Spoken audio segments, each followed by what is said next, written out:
Não muito distante dessa cidade, elevam-se os majestosos Andes, fonte da imensa riqueza mineral do império. Notei uma coisa nesse povo que me pareceu a mais extraordinária. Todos estavam completamente em paz e plenamente contentes.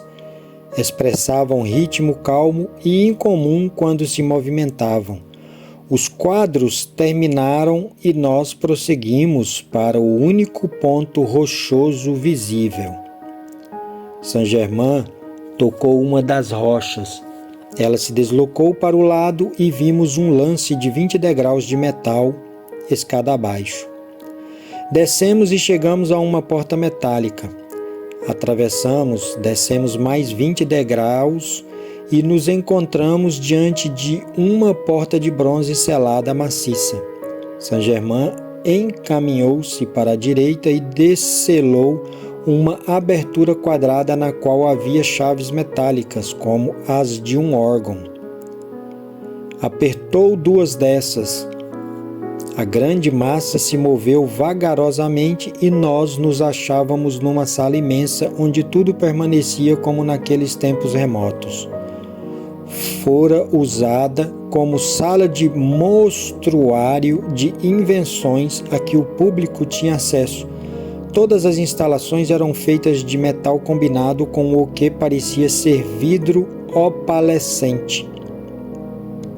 Isso, disse Saint-Germain, era obtido por um processo de fusão combinado certos metais com vidro, de tal modo que tornava o metal forte como aço e imperecível. Um homem dos tempos modernos chegou quase à descoberta do mesmo processo, porque ele tinha todos os elementos, menos um, aquele que o tornaria imperecível. Toda a sala era revestida com a mesma substância estranha, e 3 portas maciças davam passagem para fora. Saint-Germain dirigiu-se a uma caixa de botões-chaves, apertou 3 deles e todas as portas se abriram ao mesmo tempo. Atravessamos a primeira e encontramos uma passagem longa e estreita, mais parecendo catacumba do que sala. Estava guarnecida de vasos cheios de discos de ouro, mais ou menos do tamanho de $1 de prata, gravados com a cabeça do imperador e contendo a inscrição: a bênção de Deus para o homem. Transpondo a segunda porta, achamos vasos similares, cheios de pedras preciosas não lapidadas de todas as espécies. Na terceira sala, os vasos eram chatos e continham lâminas de ouro delgadas, nas quais estavam gravadas as fórmulas e os processos secretos usados nesse período. Entre estes, disse Saint-Germain, estão muitas fórmulas e processos que não foram empregados naquele tempo remoto. Serão postos em uso na época atual. Ele voltou para a caixa de botões-chaves e apertou um outro botão. Abriu-se uma quarta porta que eu não notara antes. Esta conduzia a um túnel abobadado ou passagem, ligando o tesouro à Casa da Moeda. Devia ter no mínimo 400 metros de comprimento. Chegados ao extremo oposto, entramos numa sala enorme.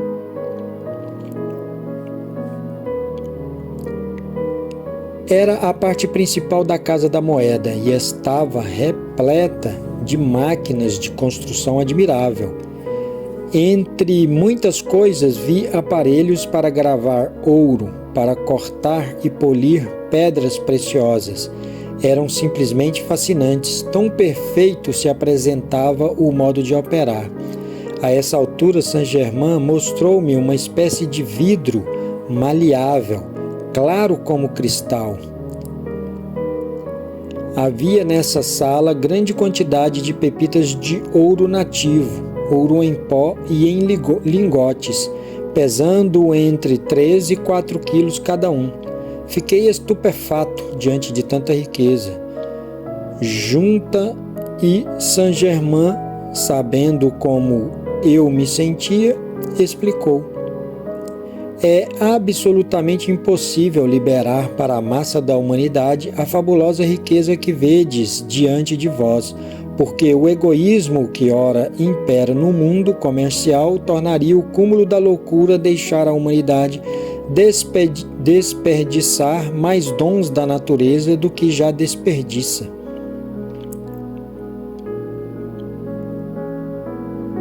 Deus e a natureza distribuem prodigamente sua riqueza sobre a terra, para o uso e felicidade das almas que aqui se encarnam, mas o egoísmo e a ambição do poder dentro dos sentimentos do ser humano fazem-no esquecer o mais elevado caminho da vida e causam a desumanidade do homem para com o homem.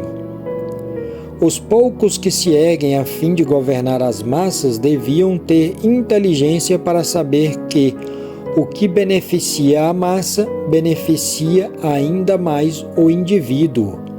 Mas se recusam a reconhecer essa lei, sobrevém a autodestruição produzida pelo seu próprio egoísmo. O egoísmo e o sentimento do poder para governar a outrem cegam a razão e ofuscam a percepção da mente externa para os perigos que eles mesmos ocorrem.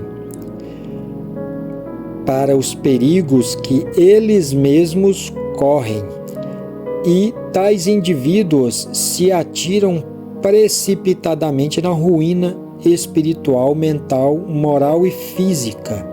Ruína que se estende muitas vezes até a terceira e quarta encarnação seguinte. Só a luz pode elevar o indivíduo acima do egoísmo. Só quando a humanidade se colocar acima do lodaçal de seu próprio egoísmo, de todas as formas de luxúria, poderá ser confiado aos seres humanos tudo o que Deus e a natureza têm preparado para uso adequado. Qualquer indivíduo, porém, quando se purifica de seu egoísmo e concupiscência, pode fazer uso pleno de todas essas riquezas, empregando-as harmoniosamente e em benefício dos outros. O indivíduo pode preparar-se para ser o administrador desses dons, porque na era que já se introduziu, só poderão fazer uso ilimitado das riquezas os que se tiverem feito merecedores de se tornar fiéis guardiões e dispensadores desse tesouro. Deus e a natureza preparam de antemão essas dádivas para que os homens as empreguem corretamente, e só o correto uso é a condição exigida para recebê-las. Saint-Germain cruzou as mãos no peito e continuou: Deus Todo-Poderoso, penetra tão firmemente no coração de teus filhos que eles só anseiem por ti. Então a nenhum faltará qualquer de tuas grandes dádivas. Lacrou tudo como tinha sido encontrado e voltamos para junto de meu corpo, no qual tomei a entrar rapidamente. Deu-me de novo a taça de cristal cheia de substância vivificante e disse: Meu amado filho, sereis um auxiliar extremamente valioso e que Deus vos abençoe sempre. Com esta bênção, inclinou-se em reverência e desapareceu.